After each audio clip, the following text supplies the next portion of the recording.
विषय है आज का हमारा क्रिटिकल थ्योरी, जिसको हम न्यू मार्क्सिज्म के नाम से हम जानते हैं। वैसे न्यू मार्क्सिज्म का जो कॉन्सेप्ट है वो काफ़ी बड़ा है और इसके ब्रांच के रूप में हम क्रिटिकल थ्योरी को पढ़ते थे। जब इस इंटरनेशनल रिलेशन में स्पेशलाइजेशन कर रहे थे, उस समय एक ब्रांच के रूप में पढ़ा जाता है क्रिटिकल थ्योरी को। लेकिन आपको इतना कुछ इसमें पढ़ना नहीं, स्पेशलाइजेशन आप सभी को करना नहीं है। बस सामान्य-सामान्य बातें आपको जानना है, तो दोनों को एक ही मान के चलिए। इनकी जो मान्यताएँ हम पढ़ेंगे, क्रिटिकल थ्योरी की जो मान्यताएँ पढ़ेंगे, वो ही बेसिकली न्यू मार्क्सिज्म जो थ्योरी है, उसकी मान्यताएँ रहेगी। दोनों का जो काम है वो एक ही रहेगा कि जो पहले व्यवस्थाएँ थी और उसी को जस्टिफ़ाई करने के लिए कई सारी आइडियोलॉजी हमारे सामने आते हैं, कई सारे विचार हमारे सामने आते हैं, जैसे रियलिज़्म का विचार, जैसे लिबरलिज़्म का विचार। कई सारे विचार ऐसे हमारे सामने आते हैं, जो कि उस समय की जो व्यवस्था है उसको जस्टिफ़ाई करते हैं, जो चल रहा है उसी को एक्सप्लेन उनके द्वारा किया जाता है और कई सारी थ्योरीज़ का निर्माण उनके द्वारा किया जाता है। तो यहाँ पर जो ये क्रिटिकल थ्योरी आती है, ये पहले तो उनको क्रिटिसाइज़ करेगा कि जो लिबरलिज़्म और रियलिज़्म जैसी थ्योरी है, ये कुछ भी नहीं कर रहे हैं। इनका काम केवल थ्योरी को बिल्ड करना है। केवल थ्योरी बना रहे हैं, थ्योरी से कोई सॉल्यूशन थोड़ी होता है। केवल थ्योरी बना देंगे कि ये घटनाएँ हो रही है और इसको हम इस प्रकार से समझ सकते हैं। क्या उससे विश्व की जो समस्याएँ हैं, उनका समाधान हो सकता है क्या? विश्व के अंतर्गत बहुत सारी समस्याएँ हैं और उनका समाधान नहीं कर रहे थे, रियलिस्टिक स्कॉलर भी नहीं कर रहे थे और जो लिबरलिज़्म के जो स्कॉलर है, वो भी समाधान नहीं कर रहे थे। उनको कुछ पता ही नहीं था, वो तो केवल थ्योरी बना रहे थे कि ऐसा हो रहा है, ऐसा हो रहा है। जैसे एग्ज़ाम्पल लें तो यूरोप की एक घटना हो गई, यूरोपीय यूनियन बन गया और फिर वो बता रहे हैं कि उसके पीछे ये कारण होगा, उसके आगे ये हो सकता है, ऐसा हो सकता है। बस केवल कारण बता रहे थे और आगे ये हो जाएगा, ऐसा बता रहे थे। इसका समाधान बताइए आप। हम मानव हैं और मानव के लिए कैसे एक अच्छा सिस्टम बना सकते हैं, ये तो आपको बताना होगा ना। जो व्यवस्था चली आ रही है जिसमें हमेशा से ही एक देश के जो मानव हैं उनके साथ शोषण किया जाता है, जैसे कुछ देश हैं, उनके द्वारा दूसरे देशों में जो लोग रहते हैं उनका शोषण किया जाता है। एक समाज के अंतर्गत आपको कई सारी समस्याएँ देखने को मिलेगी, जैसे गरीबी की समस्या, बेरोज़गारी की समस्या, आपको रोटी, कपड़ा, मकान आपको नहीं मिलता है और भी बहुत सारी आपको प्रॉब्लम्स आपको मिलेगी। जो वास्तविक स्वतंत्रता है, जो एक मानव को मानव होने के कारण मिलनी चाहिए, वो सब नहीं मिलती है इनमें। जो थियरीज़ है वो केवल थियरी बना रहे हैं कि ऐसा होता है, पावर होता है, नेशनल इंटरेस्ट होता है, नेशन स्टेट होता है और सभी देश वो नेशनल इंटरेस्ट के लिए काम करते हैं। उन उन उनसे क्या होगा? क्या उनको देने से, क्या उस प्रकार की थ्योरी के निर्माण करने से समस्याओं का समाधान हो जाएगा क्या? तो फालतू में इतनी थ्योरीज़ बना रहे थे वो और उनके द्वारा कुछ हो नहीं रहा था। किताबें लिख रहे थे, रिसर्च कर रहे थे, इतना पैसा बहा रहे थे रिसर्च के ऊपर, लेकिन सॉल्यूशन कुछ नहीं था।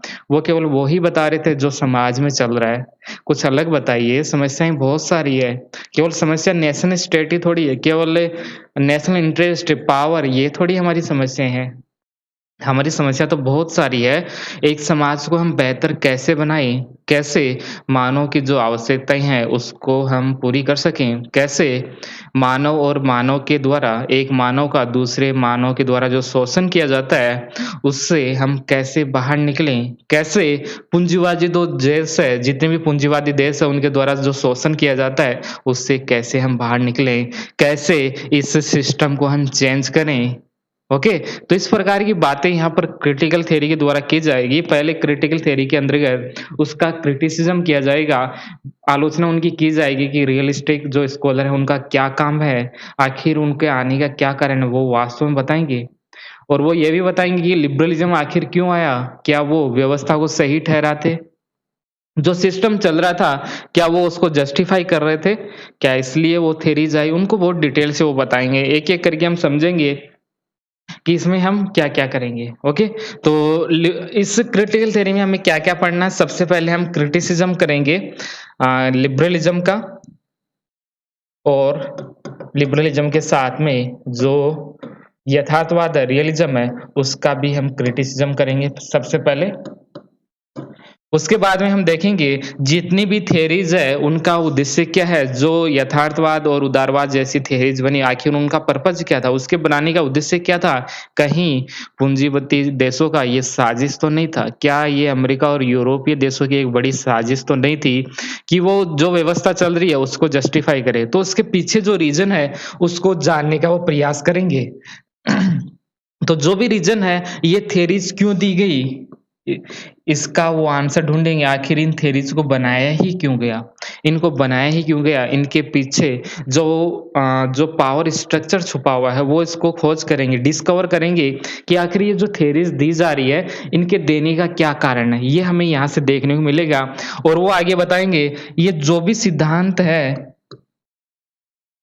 वो पॉसिबल ही नहीं है। वो ये बताएँगे कि जो ह्यूमैनिटीज़ के जो सब्जेक्ट है, मानवीय के जो विषय है, उसमें हम कोई भी साइंटिफिक थ्योरी नहीं बना सकते और साइंस की तरह यहाँ पर वैल्यू और फैक्ट के अंतर्गत जो डिफरेंस है, वो ह्यूमैनिटीज़ के अंतर्गत हम ला ही नहीं सकते। तो आप थ्योरीज़ क्यों बना रहे हैं? तो थ्योरीज़ जो बना रहे हैं, उनकी भी आलोचना यहाँ पर की जाएगी और उसके बाद में इस व्यवस्था को हम कैसे परिवर्तन कर सकें, इसके लिए भी वो अपने कुछ आइडियाज़ देंगे। तो हमें यही पढ़ना है क्रिटिकल थियरी के अंतर्गत, उसमें क्रिटिसिज़्म किया जाएगा, जो व्यवस्था चली आ रही है, उसका क्रिटिसिज़्म किया जाएगा। व्यवस्था कौन-सी चली आ रही है? रियलिज़्म और लिबरलिज़्म जैसी आइडियोलॉजी है, जो कि जो समय है, जो व्यवस्था चली आ रही है, उसका जो समर्थन कर रहे हैं, उनका क्रिटिसिज़्म इसके द्वारा किया जाएगा, पहला पॉइंट। दूसरा है ये जो थियरीज़ है, इनके पीछे क्या है? इनके पीछे का जो रहस्य है, उसको डिस्कवर करेंगे। इसको बनाया क्यों गया? इसको क्यों बनाया गया? इसको वो डिस्कवर करेंगे और ये भी बताएँगे कि जो ह्यूमैनिटीज़ के सब्जेक्ट है या हम कह सकते हैं जो इंटरनेशनल रिलेशन है, उसके अंतर्गत इस प्रकार के किसी थियरी का निर्माण नहीं हो सकता। ये भी बताएँगे और उसके बाद में अपने कुछ आइडिया भी देंगे कि कैसे हम इस विश्व को, इस समाज को बेहतर बना सकते हैं। कैसे समाज की जो बेसिक प्रॉब्लम है, गरीबी है, बेरोज़गारी है, सबको सोशल सिक्योरिटी सभी को चाहिए और भी बहुत सारी प्रॉब्लम है, उसको समाधान हम कैसे करें? एक मानव को वास्तविक आज़ादी हम कैसे दिलाएँ? इन सब पर बात की जाएगी इस क्रिटिकल थियरी के अंतर्गत। तो ये सब हम पढ़ने वाले हैं। अभी कुछ समझ में नहीं आया तो कोई बात नहीं, सभी हम समझेंगे धीरे-धीरे। ये केवल इंट्रोडक्शन है और ये तभी समझ में आएगा जब आपने पहले क्लासेस देख ली है। पहले यदि क्लासेस नहीं देखी आपने, तो इसको स्किप कर दीजिए, इसको देखने का कोई फ़ायदा नहीं है, कुछ भी समझ में नहीं आएगा। पहले ये क्लासें हैं 5 से 6 जो भी क्लासेस हुई है, उसको पहले देखिए, उसके बाद ही इसको पढ़िए, तभी यहाँ पर समझ में आएगा। थोड़ा कॉम्प्लेक्स है ये, कॉम्प्लेक्सिटी आपको देखने को मिलेगा, लेकिन इसको आसान भाषा में आप सभी को समझाने का प्रयास करूँगा और जब तक क्लास होगी तब तक आपकी ये जो समझ है वो बेहतर बन सकेगी। एक-एक करके समझते हैं इसमें पॉइंट्स से। जो ह्यूमैनिटीज़ के जो सब्जेक्ट है, उसमें वैज्ञानिक सिद्धांत का निर्माण होना संभव ही नहीं है। कैसे आप एक साइंटिफिक थ्योरी इसमें बना सकते हो? ह्यूमन का जो व्यवहार होता है, वो तो चेंज होता रहता है। मानव का स्वभाव क्या हमेशा एक ही जैसा रहता है क्या? मान लेते हैं इस साल हमारा व्यवहार ऐसा है और 2 साल के बाद में चेंज हो जाएगा। अमेरिका के अंतर्गत जो लोग रहते हैं, उनका व्यवहार अलग होगा, भारत के अंतर्गत रहते हैं, उनका व्यवहार अलग होगा। तो आप कैसे किसी थियरी को बिल्ड कर सकते हो? मानव का व्यवहार फिक्स नहीं होता है, इसलिए आप इसमें थ्योरी का निर्माण नहीं कर सकते। पहला आलोचना हो गई, जो थ्योरीज़ बना रहे थे लिबरलिज़्म और रियलिज़्म वाले और वो कह रहे थे कि हमारी जो थ्योरीज़ है वो हर हालत में, हर कोई भी कंडीशन हो, हर जगह अप्लाई होगी। ऐसा उनके द्वारा कहा गया कि हमारी जो थ्योरीज़ है वो अप्लाई होगा, चाहे कंडीशन कैसी भी हो, कैसी भी कंडीशन हो अप्लाई होगा और यहाँ पर इसकी आलोचना करते हैं कि ऐसा संभव ही नहीं है, ऐसा संभव ही नहीं है। जब मानव का व्यवहार ही चेंज होता रहता है, क्या मानव का व्यवहार फिक्स होता है? जब मानव का व्यवहार फिक्स नहीं है, तो आप कैसे किसी थ्योरी को बना सकते हो? तो एक आलोचना ये की जाती है और आगे वो कहते हैं कि आप जो भी थ्योरी बना रहे हो उसमें कुछ भी नहीं कर रहे हो। आप जो कंडीशन है, प्रेज़ेंट समय का जो कंडीशन है उसी को एक्सप्लेन कर रहे हो, उससे फ़ायदा क्या होगा?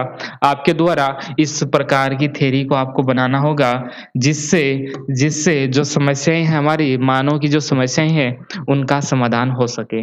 उनका समाधान हो सके। तो ये क्या करते हैं, मुक्तिकारी राजनीति की बात इसमें की जा रही है, यानी जो प्रॉब्लम है उनका समाधान हमें करना है, इस प्रकार के हमें एक पॉलिटिकल सिस्टम को बनाना है। पॉलिटिकल सिस्टम किस प्रकार का होना चाहिए? ऐसा पॉलिटिकल सिस्टम जिसके द्वारा जो हमारी समस्याएँ हैं, वास्तविक जो समस्याएँ हैं, जो आप रियल में देख रहे हो, उनका समाधान हमें करना होगा। नेशनल इंटरेस्ट कौन-सी प्रॉब्लम है? नेशनल पावर कौन-सी प्रॉब्लम है? नेशन स्टेट क्या कोई प्रॉब्लम होती है क्या? इनके द्वारा यही कहा जा रहा था कि आप बता क्या रहे हो? आप बता क्या रहे हो? व्यापार की बातें कर रहे हो आप, नेशनल इंटरेस्ट की बातें कर रहे हो, इनसे होगा क्या? इनसे कुछ भी नहीं होने वाला है। समाज में जाइए, मानव की जो वास्तविक समस्याएँ हैं, उनको स्टडी कीजिए और उसके बाद में अपनी इस प्रकार से पॉलिसी बनाइए, अपने पॉलिटिकल सिस्टम में इस प्रकार की पॉलिसी बनाइए, जिससे वास्तविक समस्याओं का समाधान हो सके। जो प्रॉब्लम है उससे मुक्त हो सके, फ्री हो जाए, जितनी भी प्रॉब्लम है उनको हम दूर कर सकें, ऐसी पॉलिटिकल सिस्टम आपको बनाना होगा। केवल थ्योरी बनाने से कुछ भी नहीं होगा थ्योरी बनाने से। तो पहली आलोचना समझ में आ गई। लिबरलिज़्म और रियलिज़्म दोनों की आलोचना यहाँ पर पहली आलोचना हो गई कि सिद्धांत बनना पॉसिबल नहीं है और आप जो सिद्धांत बना रहे हो, उसका कोई भी उद्देश्य नहीं है। जो आप बता रहे हो वो वैसा कुछ भी नहीं होता है। सॉरी, जो भी समस्याएँ हैं उसको स्टडी कीजिए, समाज में जाइए, उनको ठीक से स्टडी कीजिए और फिर उसी प्रकार से पॉलिटिकल सिस्टम बनाइए आप, जिससे सभी प्रकार की समस्याओं का समाधान हो सके। आगे सेकंड पॉइंट देखिए, आगे वो क्या कहते हैं? क्रिटिकल थ्योरी क्या किया जाएगा इसमें? क्रिटिसिज़्म किया जाएगा। दूसरा क्रिटिसिज़्म क्या है इसमें? इसमें क्या कहा जाता है? कौन-सी आलोचना की जाएगी इसमें?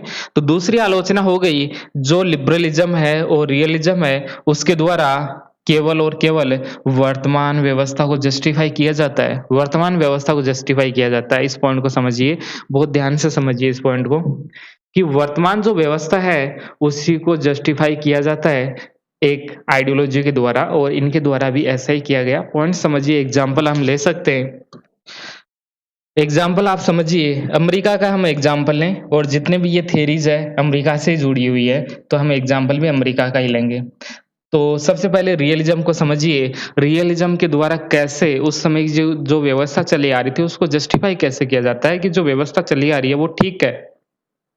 इसको समझना है तो आप अमेरिका का एग्ज़ाम्पल लीजिए और समझ लीजिए, रियलिज़्म का समय क्या रहता है? 1945 अराउंड आप ले लीजिए, 1945 के अराउंड आप ले लीजिए, और इस समय अमेरिका अपनी पावर को लगातार बढ़ा रहा था, लगातार अपनी पावर को बढ़ा रहा था। इसको कैसे जस्टिफ़ाई करें?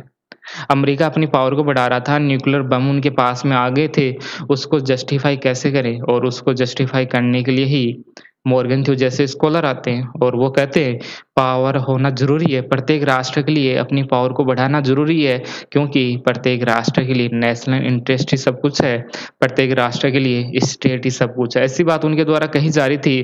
तो यहाँ पर रियलिज़्म के द्वारा क्या किया जा रहा है? ये जो व्यवस्था है, अमेरिका की जो व्यवस्था उस समय चली आ रही थी, या यूरोप की आप व्यवस्था ले सकते हो, जो व्यवस्था उस समय की थी कि प्रत्येक राष्ट्र अपनी पावर को लगातार बढ़ा रहे थे, उसको जस्टिफ़ाई किया जाता है कि इनके द्वारा जो पावर बढ़ाया जा रहा है, वो बिल्कुल ठीक है। रियलिज़्म यही तो करता है। अमेरिका है, यूरोप है, जितने भी राष्ट्र हैं, सभी अपनी पावर को बढ़ा रहे थे और बढ़ाना भी चाहिए, ऐसी बातें उनके द्वारा बोली जा रही थी। तो क्या वो अपनी जो आइडियोलॉजी है, इनके जो आइडिया है, उस प्रकार का उस समय जो सिस्टम है, क्या उसको जस्टिफ़ाई ये नहीं कर रहे हैं? उसी को जस्टिफ़ाई इनके द्वारा किया जाता है। दूसरा पॉइंट देखें, अमेरिका का एग्ज़ाम्पल लीजिए, अमेरिका की जो कंपनियाँ थी, उस समय बड़ी-बड़ी कंपनियाँ थी, वो लगातार हथियारों का निर्माण कर रहे थे। हथियारों को हम कैसे बेचेंगे? कैसे बेचेंगे? जब हमारे पास में एक आइडिया होगा। कई सारे इंटेलेक्चुअल लोगों को उनके द्वारा लगाया जाता है कि इस विश्व में है, हम इस प्रकार की एक आइडियोलॉजी फैला दें, जिससे जिससे हमारे हथियारों की भी बिक्री हो जाए। कई सारे काम करते हैं वो, कई सारे काम किए जाते हैं, और एक काम इंटेलेक्चुअल लेवल पर भी किया जाता है और रियलिज़्म की थ्योरी को बिल्ड किया जाता है, और उसमें कह रहे थे कि प्रत्येक राष्ट्र को पावर बढ़ाना चाहिए, बढ़ाना चाहिए। इससे क्या हो रहा था, यूरोपीय भी अमेरिका से हथियार खरीद रहे थे, भारत जैसे देश भी कह रहे थे कि हमें भी हथियार दे दीजिए, और सभी देश अमेरिका से हथियार खरीद रहे थे, क्योंकि एक विचार को फैलाया गया था रियलिज़्म के द्वारा कि प्रत्येक राष्ट्र के पास में पावर होनी चाहिए। उनके लिए नेशन स्टेट ही सब कुछ होता है और प्रत्येक राष्ट्र को अपनी सुरक्षा करनी चाहिए। तो ये जो रियलिज़्म का जो थ्योरी आया है, वो मुख्य रूप से इसीलिए आया था कि जो वर्तमान का जो व्यवस्था है, उसके लिए, उसके फ़ायदे के लिए आया था, उस व्यवस्था को जस्टिफ़ाई करने के लिए आया था, जो चल रहा है बिल्कुल ठीक है। तो थ्योरीज़ का क्या काम होता है? थ्योरीज़ का काम होता है वर्तमान व्यवस्था को जस्टिफ़ाई करना और ये बड़ा क्रिटिसिज़्म किया जाता है क्रिटिकल थ्योरी के द्वारा। क्रिटिकल थ्योरी के द्वारा कहा गया, जो थ्योरी है उसका काम है इस व्यवस्था को बताना और जो व्यवस्था चली आ रही है उसको जस्टिफ़ाई करने का काम किया जाता है। पहला समझ में आ गया रियलिज़्म वाला। अब लिबरलिज़्म भी हम देख लेते हैं। लिबरलिज़्म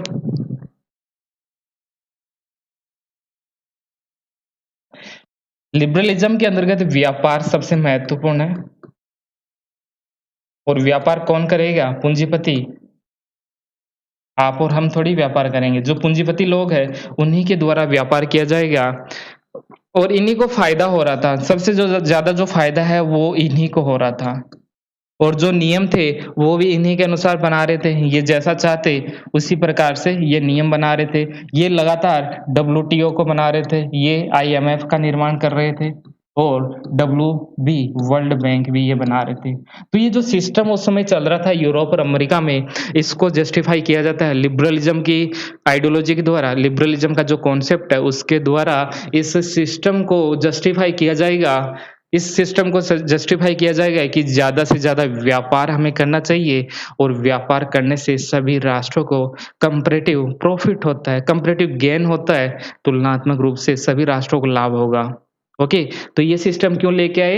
इससे सभी को फ़ायदा होगा और जब से इनको पागल बनाया जाता है इस दुनिया को और वो क्या कर रहे थे, जो व्यवस्था चली आ रही थी उस समय, जहाँ पर पूंजीपति लगातार अधिक से अधिक लाभ प्राप्त कर रहे थे, अमेरिका और यूरोपीय राष्ट्रों के द्वारा लगातार शोषण किया जा रहा था अफ्रीकी राष्ट्रों का, लैटिन अमेरिका राष्ट्रों का और एशिया जैसे राष्ट्रों का यहाँ पर शोषण किया जा रहा था। इसी को जस्टिफ़ाई करने के लिए लिबरलिज़्म हमारे सामने आता है, जो कि ट्रेड की बातें कर रहा था, व्यापार होना चाहिए, ऐसा होना चाहिए, ऐसा होना चाहिए, इससे पीस आ जाएगा, ऐसी बातें उनके द्वारा कही जा रही थी। तो थ्योरी का काम क्या है? वर्तमान व्यवस्था को जस्टिफ़ाई करना और यही काम लिबरलिज़्म और रियलिज़्म जैसी जो थ्योरीज़ है, उनके द्वारा किया जाता है। पॉइंट समझ में आ गया होगा ये भी। क्रिटिसिज्म हो रहा है, नहीं हो रहा है, हमारा पॉइंट क्या है? क्रिटिकल थ्योरी और क्रिटिकल थ्योरी में क्रिटिसिज्म तो किया जाएगा ही जाएगा। तो सेकंड पॉइंट समझ में आया कि रियलिज्म और जो लिबरलिज्म जैसी आइडियोलॉजी है, उनके द्वारा वर्तमान व्यवस्था को जस्टिफाई किया जाता है। 1940, 50, 60, 70 का जो समय था, उसको जस्टिफाई करने के लिए ही ये सिस्टम आता है। इस प्रकार के जो विचार है, वो हमारे सामने आते हैं। ये हो गया हमारा सेकंड पॉइंट।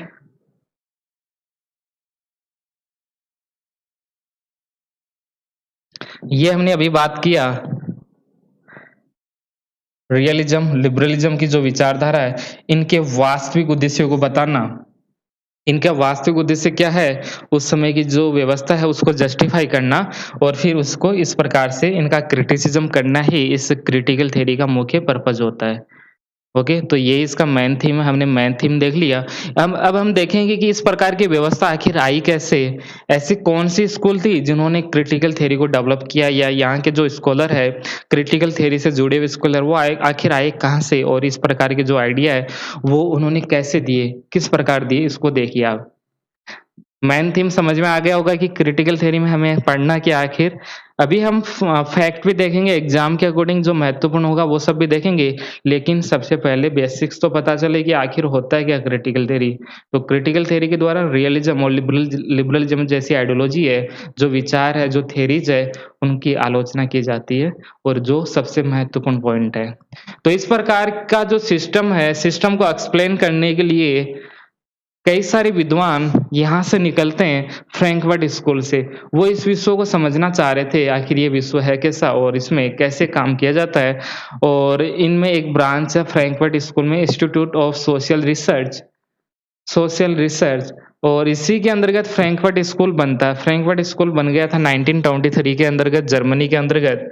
फ्रैंकफर्ट कहाँ पर है ये? जर्मनी के अंतर्गत और ये 1923 में बनता है और यहीं के कई सारे विचारक हैं, जो कि क्रिटिकल थ्योरी को डेवलप करते हैं, यानी न्यू मार्क्सिज्म के जो स्कॉलर हैं, वो सभी क्रिटिकल थ्योरी में आपको देखने को मिलेंगे। ओके? तो न्यू मार्क्सिज़्म के अंतर्गत भी हम पढ़ेंगे जब पॉलिटिकल थ्योरी पढ़ेंगे जैसे मार्क्यूज़ हम पढ़ेंगे, हरकाइमर हम पढ़ेंगे और हैबरमास जैसे स्कॉलर पढ़ेंगे, वो पॉलिटिकल थ्योरी के अंतर्गत पढ़ेंगे। यहाँ पर हमें ये देखना है कि जो उनके विचार थे जो विचार थे जो विचार थे, जो न्यू मार्क्सिज़्म से जुड़े थे, इनको अप्लाई इंटरनेशनल पॉलिटिकल सिस्टम में कैसे किया जाता है, हमें केवल यही देखना है। तो ये जो फ्रैंकफर्ट स्कूल है, ये इसका संबंध किससे है? इसका संबंध है न्यू मार्क्सिज़्म से। न्यू मार्क्सिज़्म से इसका संबंध है, ये 1923 में बनता है और उसके बाद में जर्मनी के अंतर्गत हिटलर का शासन आता है। हिटलर के शासन आते ही अमेरिका चले जाते हैं जितने भी स्कॉलर हैं, फिर वहीं पर काम करते हैं और जैसे ही सेकंड वर्ल्ड वॉर खत्म हुआ, स्थिति ठीक हुई, कंडीशन सबकी ठीक होगी, उसके बाद में ये फिर से जर्मनी आ जाते हैं। तो इसमें हमें पढ़ना क्या-क्या है, 2 स्कॉलर हैं, रॉबर्ट कॉक्स और दूसरे एंड्रयू लिंकलेटर। ये दोनों एक ऐसे स्कॉलर हैं जिन्होंने क्रिटिकल थ्योरी को डेवलप किया है इंटरनेशनल पॉलिटिकल सिस्टम के अंतर्गत। जो इंटरनेशनल रिलेशन है, इंटरनेशनल पॉलिटिक्स है, उसके अंतर्गत अप्लाई किया है रॉबर्ट कॉक्स और एंड्रयू लिंकलेटर ने इसी इसी थ्योरी को, क्रिटिकल थ्योरी को। तो इसको हम समझने का प्रयास करते हैं। इसमें क्या पढ़ेंगे? इसमें पढ़ेंगे क्रिटिसिज़्म क्रिटिसिज़्म किया जाएगा लिबरलिज़्म और रियलिज़्म का। आखिर स्टेट का भी इसमें क्रिटिसिज़्म किया जाएगा कि स्टेट क्यों आया, स्टेट को बनाने का क्या उद्देश्य था, ये भी हम देखेंगे। स्टेट को जो क्रिटिसिज़्म किया जाएगा, वो है लिंकलेटर है, इसको हम डिटेल से बाद में देखेंगे, समझ में आ जाएगा और बस इतना ही है। तो इसमें हम क्रिटिसिज़्म पढ़ेंगे, जो हमने अभी देख लिया है लिबरलिज़्म और जो रियलिज़्म है, उसकी आलोचना तो हमने पहले ही देख ली है कि किस प्रकार से आलोचना करनी है, तो फिर से पढ़ने की आवश्यकता नहीं है। और वर्तमान व्यवस्था की आलोचना की जाती है और इसको हम कैसे चेंज करें और बेहतर समाज को हम कैसे बना सकते हैं, एक बेहतर पॉलिटिकल सिस्टम को हम कैसे बना सकते हैं, इसके लिए काम ये करेंगे। इसी के लिए क्रिटिकल थ्योरी के द्वारा काम किया जाएगा। तो 2 स्कॉलर हमें पढ़ना है, एक-एक करके पढ़ते हैं और आखिर इनके क्या विचार हैं, इनकी किताबें कौन-सी हैं और वहीं से क्वेश्चन आएँगे। अभी तक जो पढ़ा वहाँ पर कोई कंसेप्चुअल क्वेश्चन बन जाए तो बन जाए, लेकिन बनने की संभावना कम है। क्वेश्चन यहीं से बनेंगे रॉबर्ट कॉक्स और एंड्रयू लिंकलेटर। हालाँकि इसमें कुछ और भी विचारक हैं, 2-3 विचारक और हैं, लेकिन वो महत्वपूर्ण नहीं है। हमारे एग्ज़ाम के लिए ये 2 काफ़ी है। जो फ्रैंकफर्ट स्कूल है, उसका बेस आप देखिए, इनके फ़िलॉसफ़ी कहाँ से आती है। फ्रैंकफर्ट स्कूल आप नाम ले लीजिए, न्यू मार्क्सिज़्म आप नाम ले लीजिए, क्रिटिकल थ्योरी आप नाम लीजिए, तीनों एक ही है। तीनों एक ही है, इसमें कोई भी डिफ़रेंस नहीं है। कभी-कभी हम न्यू मार्क्सिज़्म को हम कहते हैं, ये फ्रैंकफर्ट स्कूल है। कभी-कभी हम फ्रैंकफर्ट स्कूल को कहेंगे कि ये क्रिटिकल थ्योरी, तीनों एक ही है। तो इसमें कन्फ्यूज़ मत होइए। तो ये जो फ्रैंकफर्ट स्कूल है, इसकी जो आइडियोलॉजी है, उसका बेस था ग्राम्स्की का विचार। इसको सेल लगा दीजिए और ग्राम्स्की का जो विचार है, वहीं से फ्रैंकफर्ट स्कूल को अपना फ़िलॉसफ़ी मिलता है। तो फ़िलॉसॉफ़िकल बेस से फ्रैंकफर्ट स्कूल का रखा गया ग्राम्स्की के द्वारा। ग्राम्स्की जो विचार है, उसी को आधार बनाया गया था इसी फ्रैंकफर्ट स्कूल में।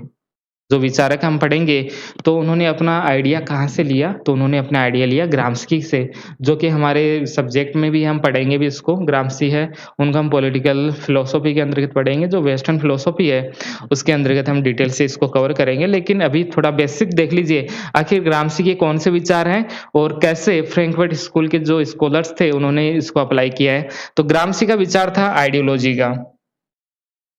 ग्राम्सी कहते थे, इस विश्व में जो भी हो रहा है और जो पावरफुल राष्ट्र है, उसके द्वारा वो पावरफुल क्यों है? क्योंकि सहमति आधारित शोषण है। विचारधारा के आधार पर शोषण किया जा रहा है और इसका मैंने एग्ज़ाम्पल आपको लिबरलिज़्म के अंतर्गत दिया था और इसका एग्ज़ाम्पल मैंने आपको डिपेंडेंसी थ्योरी के अंतर्गत भी दिया था, आपने ध्यान से देखा होगा। उसके अंतर्गत मैंने बताया, एग्ज़ाम्पल मैंने दिया था, हम दूसरे देशों के साथ में व्यापार कर रहे हैं, तो वो क्या है? सहमति आधारित। हम डेमोक्रेसी को अपना रहे हैं, तो वो क्या है? हमारी सहमति है, कोई ज़बरदस्ती थोड़ी कर रहे हैं कि आप डेमोक्रेसी को अपनाइए, हमारे जैसे कपड़े पहनिए, जीन्स पहनिए या और भी कुछ आप कीजिए, तो वो हमें नहीं बताते हैं। आप उसी को फ़ॉलो करते हो, तो ये क्या है? सहमति।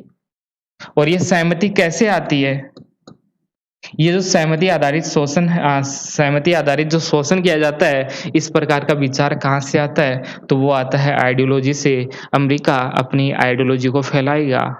अमेरिका अपनी आइडियोलॉजी को फैलाएगा और उसके लिए वो काम भी करता है। एक बार फिर से मैं रिपीट करता हूँ, शायद कन्फ्यूज़ हो गए होंगे, मुझे लग रहा है ऐसा। हम पढ़ रहे हैं क्रिटिकल थ्योरी और क्रिटिकल थ्योरी के अंतर्गत लिबरलिज़्म और रियलिज़्म जैसी विचारक है, जो थ्योरीज़ है उन उन सभी का यहाँ पर क्रिटिसिज़्म किया जाएगा, पहला पॉइंट। दूसरा वो बताएँगे कि इस प्रकार की थ्योरी जो वो बना रहे थे उसका पॉसिबल नहीं है। तीसरा पॉइंट है, वो जहाँ जब क्रिटिसिज़्म करेंगे तब वो कहेंगे कि ये जो थ्योरीज़ है उसके बनने का क्या उद्देश्य है, जो ये सभी जो वर्तमान का जो सिस्टम है, उसी की आलोचना करने के लिए इन सबको बनाया गया है। तो तीसरा पॉइंट ये हो गया, इन सबको ये बताएँगे और अब हम डिटेल से स्कॉलर वाइज़ हम देख रहे हैं कि कौन-कौन से स्कॉलर है जिन्होंने काम किया है क्रिटिकल थ्योरी के ऊपर, ओके? और इसमें हमने देखा क्रिटिकल थ्योरी से जुड़ा हुआ जो स्कूल है वो फ्रैंकफर्ट स्कूल है और यहीं से कई सारे स्कॉलर निकलते हैं जिसमें रॉबर्ट कॉक्स और एंड्रयू लिंकलेटर का हमने नाम लिया। अब इनको हम समझ रहे हैं एक-एक करके। तो सबसे पहले हम ये समझ रहे हैं कि ये जो क्रिटिकल थ्योरी है या ये फ्रैंकफर्ट स्कूल है या ये जो न्यू मार्क्सिज़्म है, इसको आधार कहाँ से मिला? इनके जो विचार है, इनका बैकग्राउंड कहाँ से? हम बैकग्राउंड को समझ रहे हैं और बैकग्राउंड के रूप में हम ग्राम्शी के कुछ विचारों को हम देख रहे हैं। ग्राम्शी ने कहा था, इस व्यवस्था के अंतर्गत जो कुछ भी हो रहा है, वो सहमति आधारित हो रहा है। यदि आप लोकतंत्र को अपना रहे हो या उनकी कल्चर को अपना रहे हो, तो वो सहमति से अपना रहे हो। ओके? अमेरिका ऐसा ही करता है, अपनी आइडियोलॉजी का प्रसार करता है और अपनी आइडियोलॉजी के प्रसार के लिए वो इंटेलेक्चुअल का सहारा लेता है, सिविल सोसाइटी का वो सहारा लेता है। डिटेल से हम बाद में देखेंगे ग्राम्शी, तब बातें और क्लियर हो जाएगी और फिर ग्राम्शी को पढ़ने के बाद यदि आप क्रिटिकल थ्योरी पढ़ोगे तो बहुत आनंद आएगा। क्योंकि हम यहाँ पर ज़्यादा हम नहीं पढ़ सकते ग्राम्शी के विचारों को, कुछ लिमिटेशन यहाँ पर होती है। तो ग्राम्शी ने क्या कहा था? ग्राम्शी ने कहा सहमति द्वारा शासन किया जा रहा है। पहले शासन जो किया जाता था वो युद्ध करते थे या हमारे ऊपर आक्रमण करते थे, कैसे भी करके हमारे ऊपर शासन करते थे, लेकिन अभी भी वो शासन कर रहे हैं और शासन का आधार है सहमति। हमसे पूछ के कर रहे हैं हमसे पूछ के कर रहे हैं, आप हमारी कल्चर को फ़ॉलो करोगे? बताइए डेमोक्रेसी अच्छी है कि नहीं? वो कहेंगे कि अच्छी है, बहुत अच्छी है। ये जीन्स अच्छी है कि नहीं? हमारा जो खाना है, हमारा जो बर्गर है, मैकडॉनल्ड है, वो कैसा है? ये कंपनी कैसी? ये अच्छी है, फेसबुक कैसा है? यूट्यूब कैसा है? ओके, ये सिस्टम जो हम पढ़ा रहे हैं, ये सब कैसा है? तो वो बताएँगे बहुत अच्छा है। तो ये जो शोषण किया जाता है, इनके आधार पर शोषण किया जाता है, तो ये सब कुछ सहमति आधारित होता है, आपको पता भी नहीं चलता है कि वो क्या कर रहे हैं। ऐसा ही विचार ग्राम्शी के द्वारा दिया गया था कि जो भी किया जा रहा है, वो सहमति के द्वारा किया जा रहा है। पहले युद्ध होता था, लेकिन अब युद्ध नहीं होता है। ना ही वो किसी इकोनॉमिक पावर का प्रयोग कर रहे हैं, ना तो इकोनॉमिक पावर का प्रयोग कर रहे हैं, ना ही मिलिट्री का प्रयोग कर रहे हैं। वो प्रयोग कर रहे हैं आइडियोलॉजी का, विचारों को फैला रहे हैं। एक बार उन्होंने डेमोक्रेसी को पूरे विश्व में फैला दिया, उसके बाद में जो वहाँ पर वस्तुएँ बनेगी, उसको आप फ़ॉलो करना शुरू कर देंगे। जो भी अमेरिका में होगे, जो भी कुछ अमेरिका में होगा, उसको आप फ़ॉलो करना शुरू कर दोगे, ऐसा ग्राम्शी के द्वारा कहा गया और यही आधार लिया जाता है फ्रैंकफर्ट स्कूल ने। यही आधार लिया ग्राम्शी का जो ये विचार था कि जो शोषण किया जाता है, वो सहमति के आधार पर अब किया जा रहा है और जो भी बातें कर रहे हैं, वो सब कुछ सहमति से हो रहा है। एक विश्वास पैदा किया जाता है आइडियोलॉजी के द्वारा एक विश्वास पैदा किया जाता है। मान लेते हैं एक एग्ज़ाम्पल देता हूँ, मैं अच्छा सा एग्ज़ाम्पल देता हूँ, जो मैं हमेशा देता हूँ फेयर लवली का एग्ज़ाम्पल। जैसे जो भी फेयर लवली लगाते हैं, कोई भी लगाए, वो सोचते हैं कि इससे हम सुंदर हो जाएँ, पहला पॉइंट। दूसरा पॉइंट है कि ये हम अपनी इच्छा से लगा रहे हैं। वो क्या सोचते हैं कि ये हम अपनी इच्छा से लगा रहे हैं, हमारी मर्ज़ी है ये, लेकिन नहीं, ऐसी नहीं, आपकी मर्ज़ी नहीं है। एक प्रकार की आइडियोलॉजी को क्रिएट किया गया है कि सुंदर लोग होना चाहिए, सुंदर ही होना चाहिए, व्हाइट होना चाहिए, सुंदर नहीं व्हाइट होना चाहिए। सुंदरता अलग होती है, व्हाइटनेस जो होती है वो अलग है। तो व्हाइट होना चाहिए, ऐसी एक आइडियोलॉजी का प्रसार किया जाता है और फिर अमेरिका की कंपनी आएगी, फेयर लवली जैसी बड़ी-बड़ी कंपनी आएगी, जो आपको प्रोडक्ट बेचेगी, वो भी सहमति से आप सोचोगे कि सुंदर हो जाएँगे।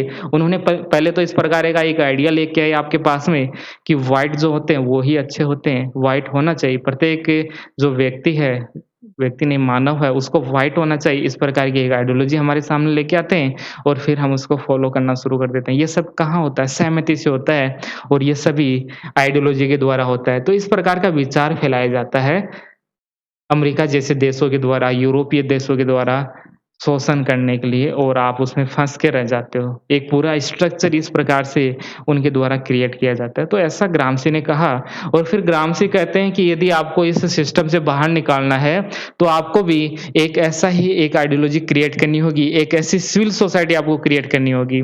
सिविल सोसाइटी यानी जितने भी इंटेलेक्चुअल लोग होते हैं, जैसे हमने बात किया मॉर्गन थ्यूरी की हमने बात किया, केनेथ वाल्स की हमने बात किया, ये सभी सिविल सोसाइटी के भाग है और उन्होंने अपनी आइडियोलॉजी दिया और आइडियोलॉजी को हम फॉलो कर रहे हैं, हम फॉलो उसको कर रहे हैं।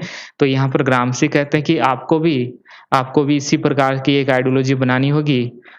आपको भी इसी प्रकार की एक आइडियोलॉजी बनानी होगी, जिससे जिससे सबको पता चले कि जो वो कर रहे हैं, वो सही नहीं है। इस प्रकार की एक सिविल सोसाइटी आपको बनाना होगा, इस प्रकार के इंटेलेक्चुअल लोग आपको बनाने होंगे, जो कि उनको काउंटर कर सकें। जो कह रहे थे कि व्हाइट ही सबसे अच्छा होता है, व्हाइट होना चाहिए, सभी को व्हाइट होना चाहिए। तो इस प्रकार की जो एक आइडियोलॉजी बनाई, इसके विरोध में, इसके विपक्ष में भी अपनी एक आइडियोलॉजी आपको बनानी होगी। तो ये सब हो सकता है सिविल सोसाइटी के द्वारा, जिसमें महत्वपूर्ण रोल होता है इंटेलेक्चुअल लोग, प्रोफेसर लोग, जो बुद्धिजीवी लोग होते हैं, उनका वो ये काम करना चाहिए। तो ऐसी बात ग्रामसी के द्वारा की जाती है। तो यही जो आइडियोलॉजी है, ग्रामसी के जो विचार है, यहाँ पर फ्रैंकफर्ट स्कूल ले लेता है और फ्रैंकफर्ट स्कूल का जो आधार है, वो है ग्रामसी के विचार। ग्रामसी के विचारों को ही आधार बनाया जाता है इस फ्रैंकफर्ट स्कूल के द्वारा। आगे चलते हैं। ये कल्चरल हेजेमनी क्या होता है, आइडियोलॉजी क्या होता है, ये सब बाद में हम देख लेंगे।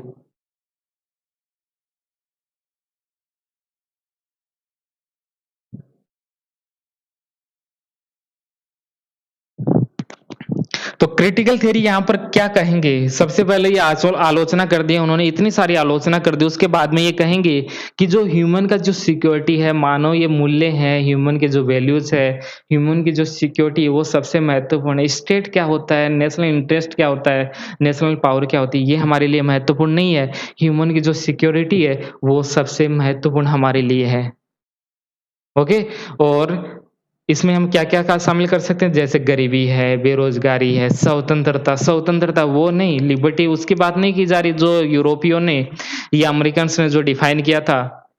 जो डिफाइन उन्होंने किया था वो नहीं, लिबर्टी वैसे नहीं। एक दूसरी लिबर्टी होती है जिसमें सभी को अधिकार मिले, सभी के अधिकार मिले, सभी के वेलफेयर के लिए काम किया जाए, एक अलग प्रकार की लिबर्टी होती है। उसकी बात यहाँ पर की जाती है, सभी को न्याय मिले, पूरे विश्व में जो लोग रहते हैं, सबके साथ एक जैसा व्यवहार करें। इस प्रकार का एक सिस्टम आपको क्रिएट करना है। ये महत्वपूर्ण है, ये ज़्यादा महत्वपूर्ण है, व्यक्ति की सुरक्षा ज़्यादा महत्वपूर्ण है, मानवीय जो मूल्य हैं वो ज़्यादा महत्वपूर्ण है, मानव का विकास कैसे कर सकते हो ये महत्वपूर्ण है, थियरीज़ महत्वपूर्ण नहीं है, पावर है, नेशनल इंटरेस्ट है, व्यापार है, ये महत्वपूर्ण नहीं है, मानव है, मानव को महत्वपूर्ण बनाइए आप, मानव ही तो सबसे महत्वपूर्ण है, राज्य तो समाप्त हो जाएगा। क्या नेशन स्टेट है, एक राज्य है वो समाप्त नहीं हो सकता क्या? राज्य समाप्त होते रहते हैं, जैसे भारत है, भारत कितना बड़ा हुआ करता था, हम पढ़ते हैं कि भारत इतना बड़ा हुआ करता था, लेकिन ये तो कम हो गया ना, फिर और कम हो गया। इसका जब इसमें डिवीज़न होता है तो ये कम हो जाता है। ओके, तो इसको ये तो समाप्त हो सकता है, नेशन स्टेट समाप्त हो सकता है, स्टेट समाप्त हो सकता है, तो क्या मानव समाप्त हो सकता है? मानव के द्वारा जब राज्य को बनाया गया और वो केवल आप राज्य की बात करो तो ये सही नहीं है। ओके, जब मानव के द्वारा राज्यों को बनाया जा रहा है, तो आप राज्य पर फ़ोकस मत कीजिए, जो मानव है, मानव पर आप फ़ोकस कीजिए, मानव की जो सुरक्षा है, उसके ऊपर आपको ध्यान देना होगा। नेशन स्टेट तो ऐसे ही आते हैं, जाते हैं, उससे कुछ लेना-देना नहीं है। आपके लिए महत्वपूर्ण है कि इस विश्व में जितने भी मानव है, उसकी सुरक्षा हम कैसे सुनिश्चित कर सकें, कैसे सुनिश्चित कर सकें, यही हमारा पर्पज़ है और यही क्रिटिकल थियरी कहती है। चलो समझते हैं अब एक-एक विचारक रॉबर्ट कॉक्स ने क्या कहा और क्वेश्चन पर हम डायरेक्ट बात करेंगे, क्वेश्चन क्या बनते हैं। रॉबर्ट कॉक्स इनका बुक है social force, state and world order beyond international relation theory 1981 के अंतर्गत ये बुक आती है और इसके बाद में जो हमने पढ़ा वो इन्होंने ही कहा था, हमने इनका नाम नहीं लिया था, रॉबर्ट कॉक्स का हमने नाम नहीं लिया, लेकिन अभी तक जो भी हमने पढ़ा वो सब कुछ रॉबर्ट कॉक्स ने ही कहा था। अब हम देख लेते हैं कि रॉबर्ट कॉक्स ने आखिर क्या कहा था, ये तो हमने देख लिया, इनके विचार एक बार और देख लीजिए, थोड़ा-थोड़ा देख लीजिए।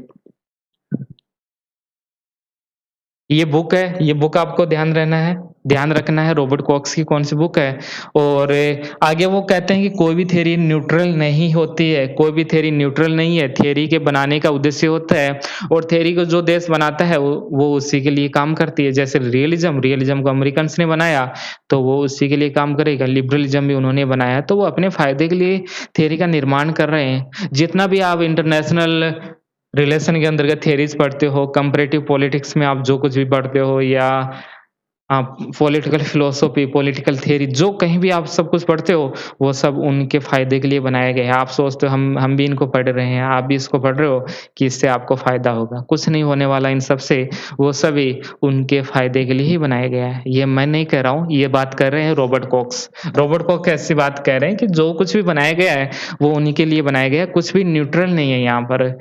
न्यूट्रल नहीं होता है। यदि न्यूट्रल होता तो इनका जो उद्देश्य है वो हमारे लिए भी होता, हमारा फ़ायदा भी होता उससे लेकिन नहीं, ये जो भी थ्योरीज़ बनाई गई वो जो बनाते हैं उन्हीं के उद्देश्य को पूरा करता है, उन्हीं के उद्देश्य को पूरा उनके द्वारा किया जाता है। आगे वो कहते हैं कि इसमें ऑब्जेक्टिविटी नहीं होती, इस पर हमने बात किया साइंटिफिक नहीं होता और सिद्धांत बनाने का कोई उद्देश्य होता है, उद्देश्य की हमने बात किया रियलिज़्म शुरुआत में हमने देखा रियलिज़्म और लिबरलिज़्म कैसे अमेरिका का जो सिस्टम था, उसको जस्टिफ़ाई उनके द्वारा किया जाता है, उसको हमने देखा।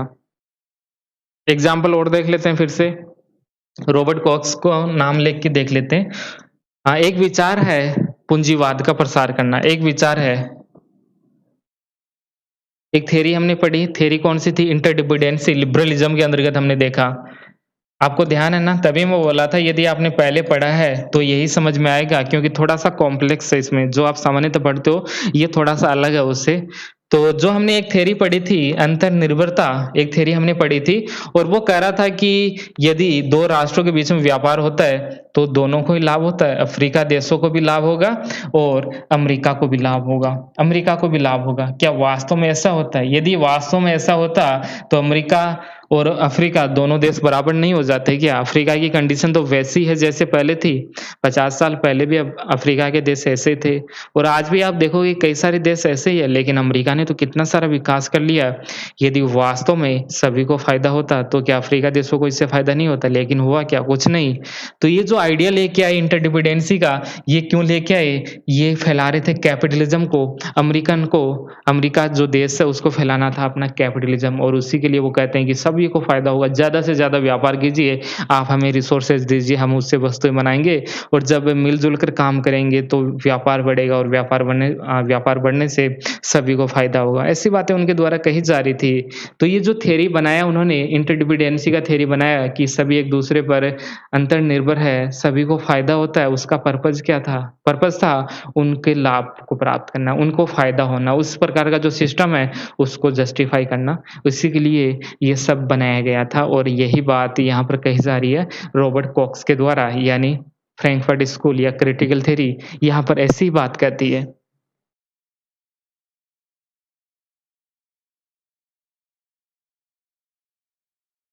आगे वो कहते हैं एक बहुत फ़ेमस स्टेटमेंट है और ये वाक़ई में काफ़ी फ़ेमस है और ये वाक़ई में काफ़ी अच्छा स्टेटमेंट भी है। Theory is always for someone and some purpose.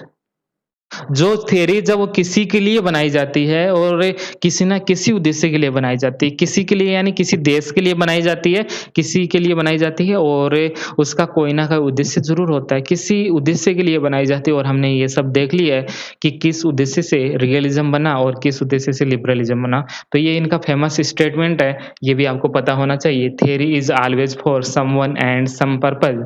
किसी न किसी उद्देश्य के लिए बनाई जाती है, हमेशा ही किसी न किसी उद्देश्य के लिए बनाई जाती है और ये किसके लिए बनाई जाती है, ये सब हमने देख लिया है। अगला है, ये सिद्धांत हमेशा परिवर्तन की बात करता है, ये सिस्टम को चैलेंज करता है, कोई भी सिद्धांत सबके लिए अच्छा नहीं हो सकता, ये प्रसारित करने वालों के लिए सही रहता है। ये इस पॉइंट को देखिए जो थियरीज़ बनाते हैं अमेरिकन्स जो थियरीज़ बना रहे थे, वो उन्हीं के लिए फ़ायदा करती है। रियलिज़्म और लिबरलिज़्म जैसी आइडियोलॉजी है, जो विचार है, वो केवल उन्हीं के फ़ायदे के लिए बनाया जाता है, उससे किसी को फ़ायदा नहीं होता, जो दूसरे देश है उसको फ़ायदा नहीं होता है। इसलिए ये कहा जा रहा है कि जो थियरीज़ बना, वो केवल उन्हीं के उद्देश्य को पूरा करता है, दूसरे के उद्देश्य को नहीं।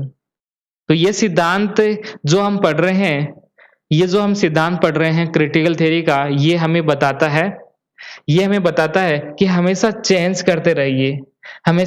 करते रहिए, परिवर्तन की ये बात करता है, जो व्यवस्था है उस पर क्वेश्चन मार्क लगाता है, उसको चैलेंज वो करता है कि इसमें चेंज कीजिए, ये जो व्यवस्था वो ठीक नहीं है, ये सिस्टम को चैलेंज करता है। कोई और आगे कहता है कोई भी सिद्धांत सबके लिए अच्छा नहीं होता। रियलिज़्म वाले कह रहे थे कि यदि आप हमारे सिद्धांत को अप्लाई करोगे इस विश्व के अंतर्गत तो इससे सभी को फ़ायदा होगा। क्या वास्तव में ऐसा होता है? इंटरडिपेंडेंसी वाले कह रहे थे कि यदि सभी राष्ट्रों के बीच में अच्छा-सा व्यापार होगा तो सभी को फ़ायदा होगा, कंपैरेटिव प्रॉफिट होगा, लेकिन ऐसा कुछ नहीं होता है। ये सभी उन्हीं के उद्देश्य के लिए बनाए गए थे, उन्हीं को लाभ होगा। तो जो भी थियरीज़ बनती है, जो कुछ भी हम पढ़ते हैं थियरीज़ के अंतर्गत, उसको बनाने के पीछे एक पर्पज़ होता है कि उनका जो मेन एम है, जो मेन उद्देश्य है वो पूरा हो सके। इसलिए ये थियरीज़ बनाई जाती है और रॉबर्ट कॉक्स इसी को एक्सप्लेन करते हैं। आगे वो कहते हैं कि पूंजीवादी जो विचारधारा है, उसके द्वारा एक कॉमन सेंस का डेवलपमेंट किया जाता है। कॉमन सेंस की बात हमने किया, कॉमन सेंस की बात ग्राम्स्की के द्वारा भी किया जाता है, लेकिन इसको थोड़ा ठीक साइंटिफिक तरीके से एनालिसिस किया जाता है इस कॉमन सेंस का। जैसे कॉमन सेंस हमने बना दिया कि डेमोक्रेसी सबसे अच्छा है, डेमोक्रेसी सबसे अच्छा होता है, ऐसा हमने कॉमन सेंस बना दिया। हमने कहा फेयर एंड लवली सबसे अच्छी है, व्हाइट जो लोग होते हैं वो सबसे अच्छे होते हैं, ये हमने कॉमन सेंस बना दिया। और जो भी आपको व्हाइट नहीं दिखता है, आप कहते हो ये तो सुंदर नहीं, ये कैसा है, ये कैसा है, ऐसी बातें आप करने लगते हो। क्या करने नहीं लगते हो? क्या आपका ऐसा कॉमन सेंस हुआ है कि नहीं हुआ? पूछिए अपने आप से, क्या आपका इस प्रकार का कॉमन सेंस नहीं बना है? आप अपने से सुंदर किसी को देखते हो, व्हाइट को देखते हो, तो आपको कुछ अजीब महसूस होता है और जब आप अपने से कम व्हाइट वाले को देखते हो, तो आपको कुछ अजीब महसूस होता है। क्या ऐसा होता है कि नहीं होता है? तो ये सब क्या है, ये कॉमन सेंस हमारा बनाया गया है इस प्रकार से। एक कॉमन सेंस का डेवलपमेंट उनके द्वारा किया जाता है। डेवलपमेंट कॉमन सेंस से डेमोक्रेसी का भी हो सकता है। एक कॉमन सेंस हमारा बना दिया, एक समझ बना दिया, हमारी सामान्य समझ बना दी कि डेमोक्रेसी ही सबसे अच्छा होता है। ओके, पूंजीवाद सबसे अच्छा होता है, इस प्रकार का एक कॉमन सेंस बना दिया। तो ये जो कॉमन सेंस बनाया गया है, वो क्यों बनाया गया? क्योंकि इससे उनको फ़ायदा होता है। ओके, तो ये समझ में आ गया जो कोई भी विचार हमारे सामने है, कोई भी थियरी है, वो सबके लिए नहीं होती है। उसके द्वारा सबके उद्देश्य को पूरा नहीं किया जाता। जो भी थियरी बनती है, उसके पीछे जिसने बनाया है, उनका उद्देश्य निहित होता है। पहले से उनको छिपा हुआ होता है और जो क्रिटिकल थियरी है, वो यही बताएगा कि उनके उद्देश्य क्या है, उसको डिस्कवर करेगा, हमारे सामने लाएगा। जैसे पोस्ट मॉडर्निज़्म हम पढ़ते हैं, ये समय पोस्ट मॉडर्निज़्म का ही है 1980s का। 1980s का जो समय है वो पोस्ट मॉडर्निज़्म का ही है और यहाँ पर सभी प्रकार के विचार आपको यहाँ पर देखने को मिलेगा। जो कुछ भी लिखा गया है, उसको फिर से हमारे सामने डिस्कवर किया जाता है। आखिर रियलिज़्म क्यों आया? आखिर लिबरलिज़्म क्यों आया? तो इनके पीछे जो पावर स्ट्रक्चर छुपा हुआ है, इन शब्दों के पीछे, उसको हमारे सामने लाने का प्रयास इनके द्वारा किया जाता है।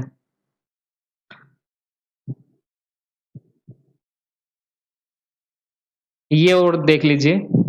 आगे वो कहते हैं कि ये जो थियरीज़ है 2 प्रकार की थियरीज़ होती है, सामान्यतः रॉबर्ट कॉक्स कहते हैं, जो भी आपके सामने थियरीज़ दिखाई देती है 2 प्रकार की थियरीज़ है। पहली है प्रॉब्लम सॉल्विंग थियरीज़, समस्या समाधान सिद्धांत और दूसरा है क्रिटिकल थियरी। 2 प्रकार के सिद्धांत होते हैं सामान्यतः ऐसा कहा गया रॉबर्ट कॉक्स के द्वारा। पहला वो कहते हैं, एक के द्वारा जो स्टेटस क्वो है, यानी जो वर्तमान की जो व्यवस्था चली आ रही है, उसका समर्थन किया जाता है। जो वर्तमान व्यवस्था है, उसके द्वारा उसका सपोर्ट किया जाता है, उसको जस्टिफ़ाई किया जाता है प्रॉब्लम सॉल्विंग थ्योरी के द्वारा। जैसे एग्ज़ाम्पल रियलिज़्म और लिबरलिज़्म। तो क्वेश्चन है रियलिज़्म और लिबरलिज़्म वाली कैसी थ्योरीज़ है? Problem solving theory. और कुछ थ्योरीज़ ऐसी होती है जो वर्तमान व्यवस्था में चेंज की बात करती है, जो बताता है कि वर्तमान व्यवस्था ठीक नहीं है, इसमें चेंज होना चाहिए। ये मानव को सुरक्षित नहीं करती है, मानव के भले के लिए काम नहीं करता है। ऐसी बात यदि कोई करता है, कुछ चेंज की बात करता है, इस व्यवस्था में चेंज होना चाहिए, यदि कोई ऐसा कहता है, तो वो होता है क्रिटिकल थ्योरी। तो थ्योरीज़ केवल 2 ही प्रकार की होती है, रॉबर्ट कॉक्स कहते हैं 2 प्रकार की थ्योरी है, एक क्रिटिकल थ्योरी, एक प्रॉब्लम सॉल्विंग थ्योरी। उम्मीद है कि ये समझ में आ गया होगा। आगे लिंकलेटर इसको हम बाद में देखेंगे, इसको भी काफ़ी डिटेल से हमें देखना है। थोड़ा-थोड़ा हम देखेंगे जिससे आपकी एक बेहतर समझ विकसित हो। चलो, अभी के लिए इतना काफ़ी है। उम्मीद है कि सब कुछ समझ में आ गया होगा। यदि नहीं आए तो बता दीजिए आप इसको और अगली क्लास में हम डिटेल से एक्सप्लेन कर लेंगे। आप मैसेज कर देना आप या इसमें कमेंट कर देना कि एक बार ये पॉइंट्स फिर से समझाइए, तो आपको फिर से समझा दिया जाएगा। आप यदि 2 साल बाद भी ये वीडियो देख रहे हो, तब भी बता सकते हो कि ये पॉइंट्स हमें समझ में नहीं आए, तब भी आपको अलग से एक वीडियो बना के समझा दिया जाएगा। लेकिन बताना ज़रूर कि समझ आ रहा है कि नहीं आ रहा है ये क्लास, क्योंकि ये थोड़ा-सा कॉम्प्लेक्स